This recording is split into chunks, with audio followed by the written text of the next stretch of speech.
Okay, hi. I'm with Sarah Kambe Holland, right? And you're the writer director of Egghead and Twinkie, and we got a lot to talk about because your film is appearing everywhere in every festival. So let's just get the basic out of the way. What is the basic plot behind Egghead and Twinkie?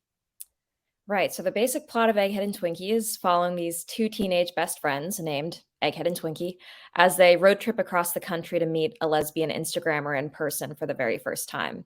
So it's a coming of age, coming out story, but also like a buddy comedy road trip movie. Yeah. So where did the basic idea come from? I'm reading from the notes. I think a lot of it has to do with your own personal background, but how did the story come about in your mind? What was the spark, and then what got the momentum, the ball rolling in terms of story? Yeah, the initial spark was really wanting to make a comedy about the coming out process because that wasn't something that I had really seen done before.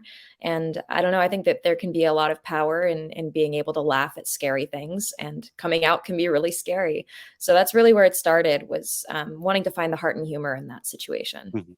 And what about the road trip idea? And the road trip idea is just because I really like road trip movies. I love Little Miss Sunshine. I love just the idea of going on a physical journey alongside an emotional journey.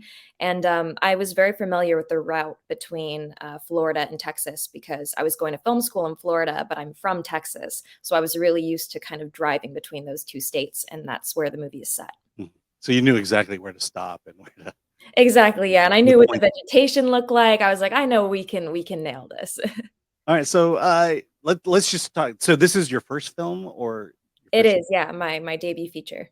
Okay, so this is pretty incredible because your Egghead and Twinkie. Every festival I turn to now, your film is showing up in, and I kind of want to get an idea of, as a first time filmmaker, what was it? How did you get the process started? I think from what I read, there was an initial crowdfunding campaign that was associated with it.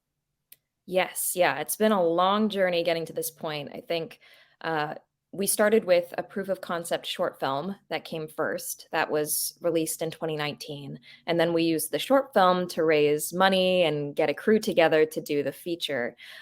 So we did a really long crowdfunding campaign on Seed and Spark and marketed really heavily through the app TikTok. So we're known as like the first feature to successfully crowdfund through TikTok, which is Uh-huh. our little Wikipedia claim to fame. And yeah, it's been a long journey to get to this point, as it usually is, with low budget indies. But it's been really exciting to finally get to share it with the world, especially through this crazy festival run that we've been doing. Yeah, absolutely. We have a lot of indie filmmakers who watch this channel, and ultimately, this is what you did with TikTok and with Sea and Spark is quite phenomenal. You kind of cracked the code there. What was the secret behind that to get that initial funding? Well, we did go viral on TikTok a couple times, and I don't know if I could really do that again. It was like a lightning in a bottle kind of thing, Hmm. where basically I treated TikTok like it was a pitch platform, and I pitched the idea for the movie in like this 1 minute contained video.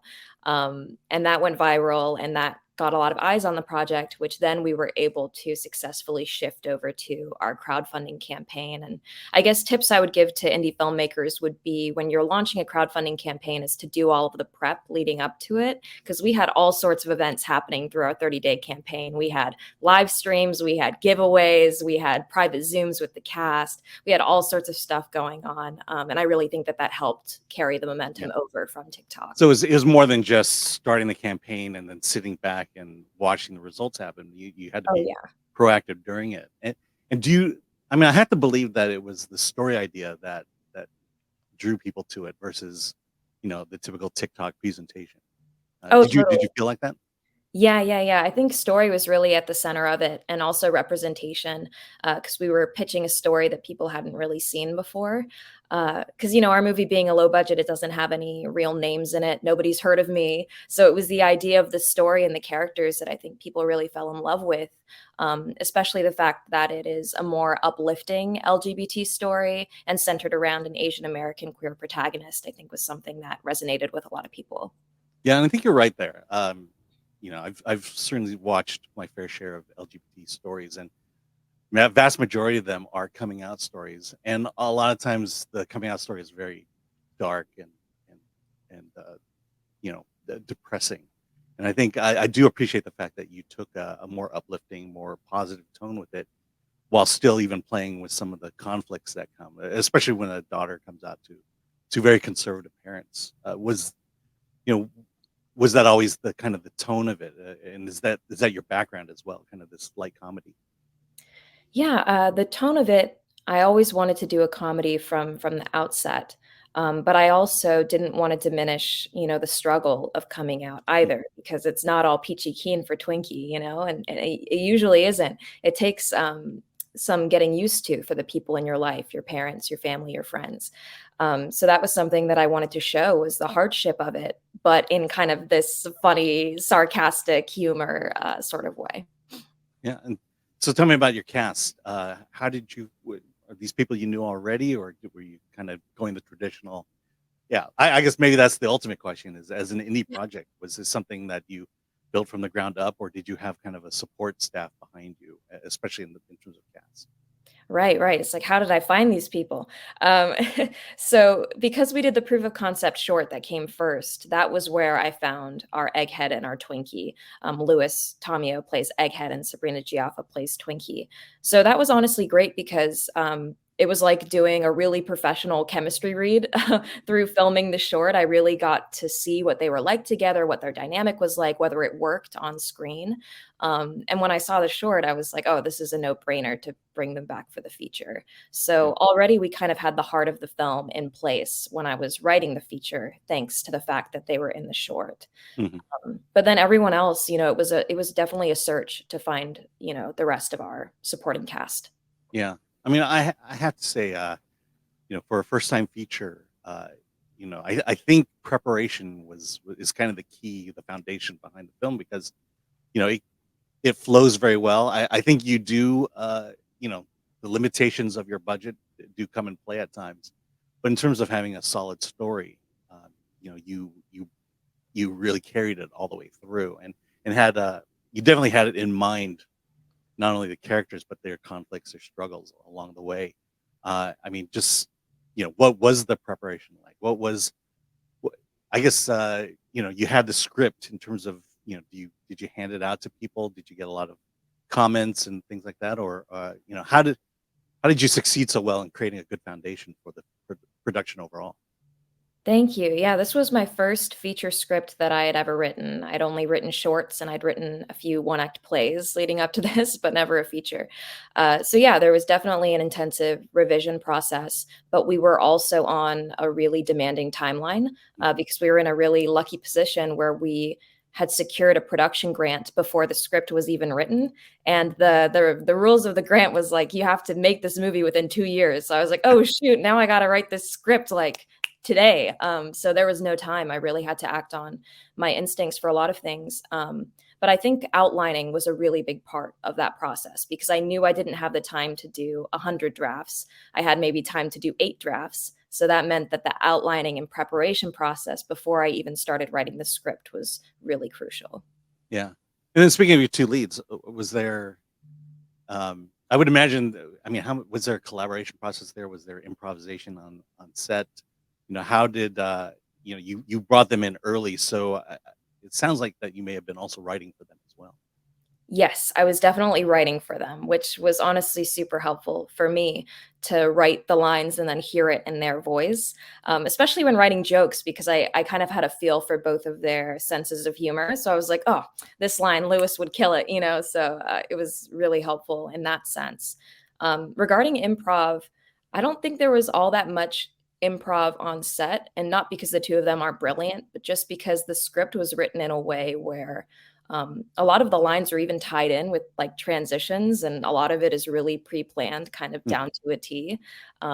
So that's just kind of a part of the fabric of the movie. Yeah, and as you say, it's helpful to have the voices there already and to be Right. able to write to it beforehand. Yeah, and in regard to humor, yeah, I've grown up Asian all my life, and Me very, very. too. I was a banana. I was never a Twinkie. Uh, yeah. So let me get on to. So you got the movie made. I'm just curious. Like I said, you're Egghead and Twinkie has gotten a lot of play at a lot of festivals. What was the festival strategy? Was there one? Were you planning on going to all these festivals, or was it all kind of happenstance? Well, we were kind of figuring it out a little bit as we go along, because something I learned after the fact, this being my first feature, is that a lot of features will have a festival agent or something to that effect helping you navigate this whole thing. But it was really just me and my co-producer Danielle doing our whole festival run. So we really had no idea how this movie was going to be received. I mean, we were submitting along with the thousands and thousands of other people through Film Freeway and just putting it out there, and we didn't have contacts at a lot of these festivals. So I guess the movie must have spoken for itself, because we weren't expecting to have the run that we've had. Yeah. What was the first one that came through that kind of got the ball rolling in terms of the dominoes of all the other festivals? Right, yeah. The first acceptance that we had was CineQuest, Mhm. and then followed by our international premiere at BFI Flair. And I really think that BFI Flair opened up a lot of doors for us internationally as well, kind of putting us on the map for a lot of European fests. Yeah. I mean, CineQuest. I was at CineQuest last year, and yeah, this definitely falls in line with their catalog of films that they do every year. And then I think you were all were you did you make it to Newport Beach? And then are you heading down to San Diego then? Yes, yeah. In California, we've done Newport Beach, CineQuest, Frameline, Outfest, and now we're Mm. coming back for the San Diego Asian Film Fest. So let me ask you then, because I think this is an important question for other filmmakers. But what was your festival strategy? To I think everyone wants to get into the big ones, but what are you hoping to what were you hoping to accomplish through film festivals? And the fact that you're in so many right now play into that as well? Yeah, I think our big goal with it was just to put our film on the map, to really get people talking about the movie, to kind of organically get that word of mouth going. And also press, getting press coverage, reviews, getting people watching it, driving audiences to leave reviews on Letterboxd, Rotten Tomatoes, IMDb, so that when you Google our film, a ton of stuff pops up now. And that's as a result of this festival run and all of kind of the marketing efforts that have gone alongside it. Mhm. All right. Well, I mean, like I said, great success. Congratulations. Um, what so what is one piece of advice out of making Egghead and Twinkie that you would give to other indie filmmakers?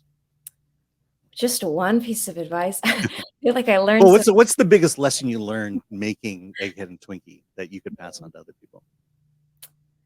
I guess I would say to pick an idea that you are really passionate about, and I do find that it helps to have some sort of personal tie to the material. Because for me, I was so passionate about Egghead and Twinkie because it's very much the film that I needed growing up as a queer mixed Asian kid in Texas. This was the movie that I wanted and I didn't have. So I do think that having a personal tie to your material will help you through the many, many obstacles you will face as an indie filmmaker. And I think that that was part of, what drove me to wake up every morning and get back at it and try my best to, keep this train moving along. Yeah, that passion project is a Exactly. great Yes. motivator. Got to have the passion to do the passion project. So what's next then? Do you have a plan next, or are you still? You've got a lot more festivals to go to. Right, yeah, we're still, trying to find a home for Egghead and Twinkie distribution-wise, so that's ongoing. Mhm. But I am looking to the future to my next feature. I really, this is my first feature, hopefully not the last one. So I have a couple of ideas for my follow-up, one of which is, would be a cross-production between Japan and the US, because I was born in Japan, so that's something that's always interested me. And then the other idea is a time-traveling lesbian rom-com, so Oh yeah, there's always room for that. exactly, yeah. I well, thank you very much. So right now I guess you're still on the festival circuit. How much longer down the road is Egghead and Twinkie touring? I think we've got festivals booked through to the end of this year, 2023, and then we're looking at 2024 for hopefully our public release. All right, excellent. Well, thank you very much for joining me and dispensing some wisdom on for first time filmmaker. Oh, this is awesome. This was a lot of fun. Thanks for having me. Oh, thank you.